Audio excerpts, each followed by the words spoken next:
Well, life in the forest can be difficult, and it will end for everybody. This is Sebastian. He just got ran over by a truck that was passing nearby, and he's gotten slower. I don't know how he managed to get, he's not very car aware, but he was out on the road, and so a truck squished him, and I was nearby. So he's pretty injured. He did get up and then fall back over. He's probably going to die. If I had injections right now, I'd be tempted to inject him and make that easier for him, but maybe he'll get better. I don't know. He's alert. Hi, honey. Hi. So, not a good day. He's been a favorite dog of a lot of people, so I hope he lives.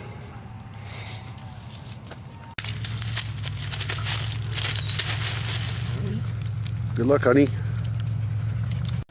One problem is the vehicle actually ran over him, so it went boom. And so Sebastian probably has some kind of bones broken or internal damage. So the likelihood of survival is, I think, low. But who knows? I always thought he would die of old age, because he's very conservative and he stays near the house a lot, so he doesn't like to go out and do things. But in this case, he was adventuring with the other dogs. Oh, knock it off! Back the fuck off! Back off! Back off!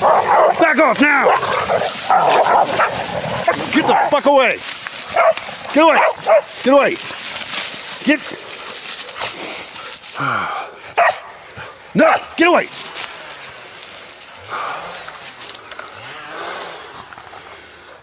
Dogs are pretty harsh. Sebastian's been a leader of the pack in many ways for a long time, so now the young ones want to take advantage of his injuries and kill him. I don't know what to do. I'm trying to record down here.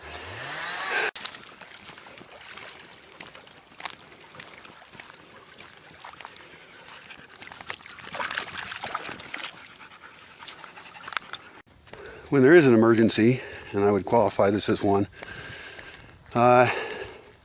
it's important not to do anything. Do nothing without knowing why.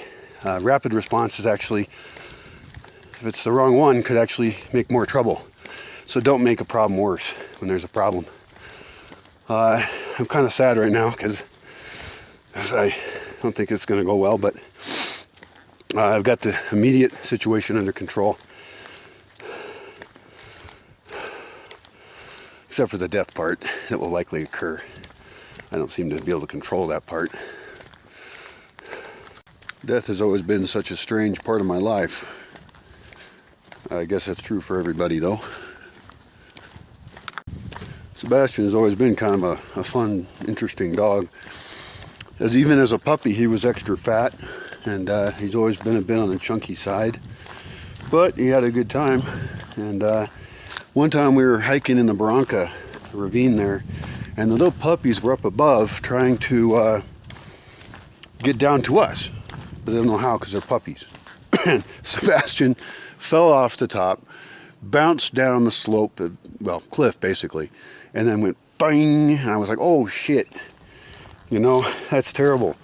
And I was worried that he'd be hurt, and he was stunned. He just laid there for a bit, and then he got back up and he was okay. So he's a tough guy. And I think the thing that's kept him alive is that he doesn't go adventuring. He always stays near the house. He likes people, love, and food. Those are the things he cares about. And so he never even went to town. Except he went once to get sterilized, I think. And the rest of the time he spent his entire life here in the Bosque. So...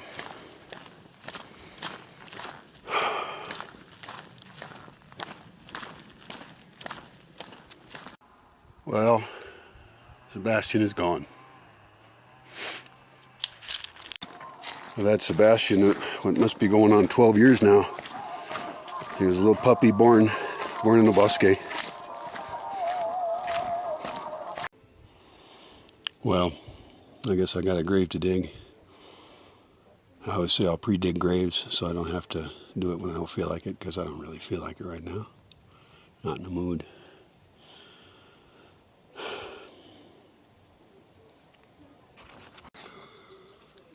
Well, I've got my bottle of beer here.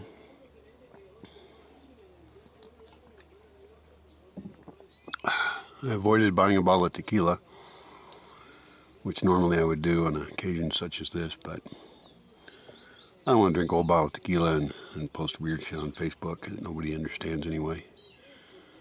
Incoherent stuff. So that's probably a good choice.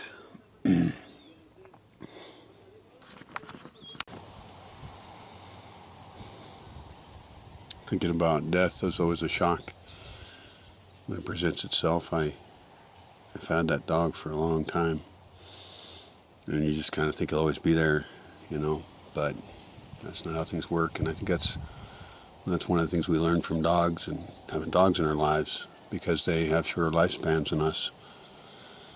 And so it's lessons in death, I guess, lessons in loss. Nothing is permanent. And of course we can extrapolate that to ourselves. I think about death a lot and what I've accomplished and what I've managed to do. I don't feel like I'm done yet. I hope I can do more. But I'd rather be a dog in some ways. You know? It's not a bad life. Dog life. Dog life in a forest with lots of adventures. And most every day being awesome and full of adventure.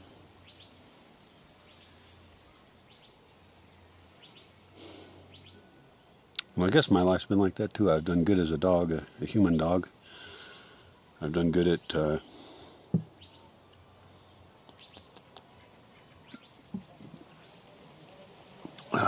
living. Humans are complicated dogs.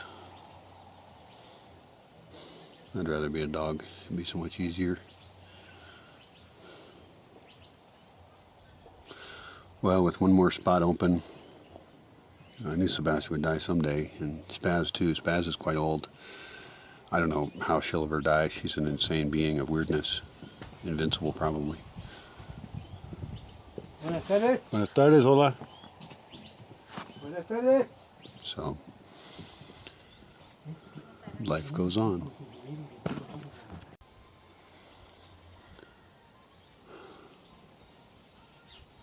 I could say that I wish it was me instead of Sebastian that died. But I'm not ready yet. I am a human, not a dog. As much respect as I have for dogs, just like Diogenes had. But I'm not done yet. I'm slowly working on killing myself.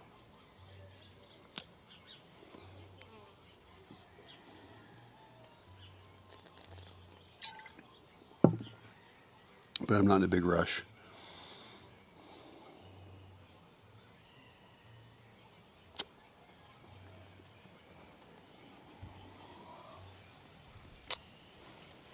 Yarr, fuck death.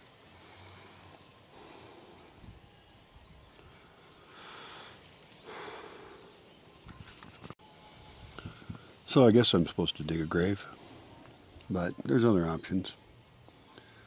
I could just toss him in the barranca, in a spot where the dogs don't go, and the wildlife will eat him. The coyotes, those are other kind of dogs, and the foxes, armadillos, the wildcats. There's a lot of life out there, and it's hungry. So Sebastian can feed the wildlife. The normal thing for human culture to do is to bury our friends, but I don't know, there's options. The body is not the person. The body is not the dog. And I don't know if it matters really how we return it to the earth. So I'm thinking that's a good method. Thought about that for me too.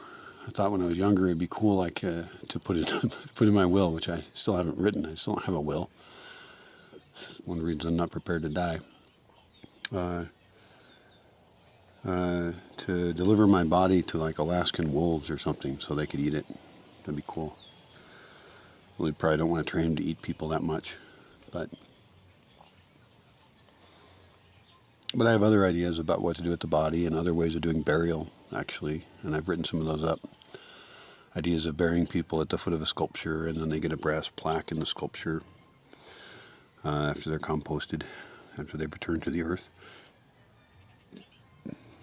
It's a low-tech, low-energy use way of saying goodbye to the body of the person, I guess, which is a way of saying goodbye to the person. But Sebastian is no more. Now I've just got a dead dog. So I think that's an option. We'll see if I do that or not. I might dig a grave. I don't know. What's the best thing? I guess in this video I'm speaking fairly frankly. I use the word death. A lot of people say that a person passed over. They use a lot of euphemisms. I don't tend to do that. I want to speak honestly about things as they are. And that includes the best of life, I hope. But sometimes death is usually considered kind of bad, I guess. And it is bad. It correlates with bad. It correlates with me not having my dog. So, you know, or for other people, you know, the people in their life, they go away. And, you know, always had a strange relationship with death anyway. My last name, Faye, means, in an old dictionary I had, it means foredoomed to die at a predestined time. Foredoomed to die at a predestined time. Well, that's the definition of the word. And I don't know that. I don't think that's true. I don't know that destiny is so exact. Even though I'm a determinist in some ways, and I think that every molecule that exists, every atom moving, creates the next moment that there is. I don't understand quantum physics, and I'm not going to agree with it because I don't understand it, even though I've tried. But I don't believe in acting like it's a random universe, even if it is.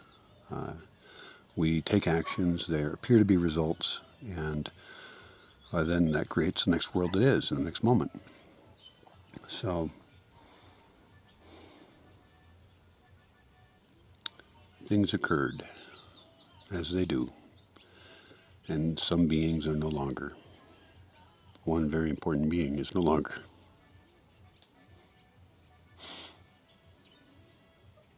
I feel sad about it. I don't feel like I should. I mean, I expected this. I know everybody dies, I just didn't think he would go this way. But things often don't go the way you think they're going to go. That is kind of how they go, actually.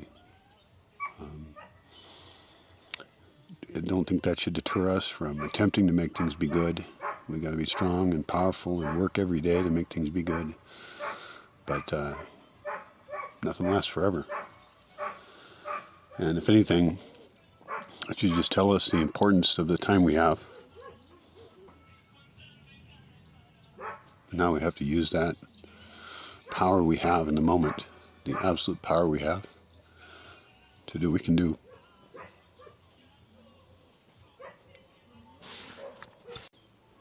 I guess I'll go do the job I don't want to do. I don't want a dead dog. But I'll do my job.